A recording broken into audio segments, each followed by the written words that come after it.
مدد فرماتا ہے۔ اور اللہ تبارک و تعالیٰ نے کیسے مدد فرمائی؟ اللہ تبارک و تعالیٰ ہر حوالے سے مدد فرماتا ہے۔ یوسف علیہ السلام پر جب الزام لگتا ہے، چھوٹا بچہ ان کے الزام کے متعلق بول پڑتا ہے کہ یوسف علیہ السلام نے کوئی غلطی نہیں کی ہے۔ حضرت مریم پر الزام لگتا ہے، چھوٹا بچہ عیسیٰ روح اللہ بول پڑتے ہیں، قال انی عبد اللہ آتانی الکتاب وجعلنی نبیا۔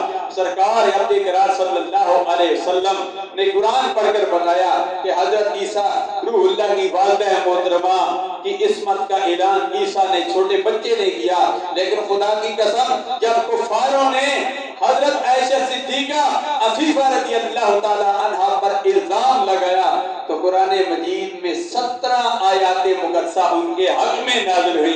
رب ذوالجلال نے خود قرآن نازل کر کے بتا دیا، فرمایا کہ دوسروں کی گواہی تو اور دیتے ہیں، عائشہ صدیقہ عفیفہ رضی اللہ تعالیٰ عنہ کی گواہی میں خود رب ذوالجلال دیتا ہوں۔ یہ جو تیمم کی آیتیں نازل ہوئی ہیں، آیات تیمم، یہ بھی عائشہ صدیقہ عفیفہ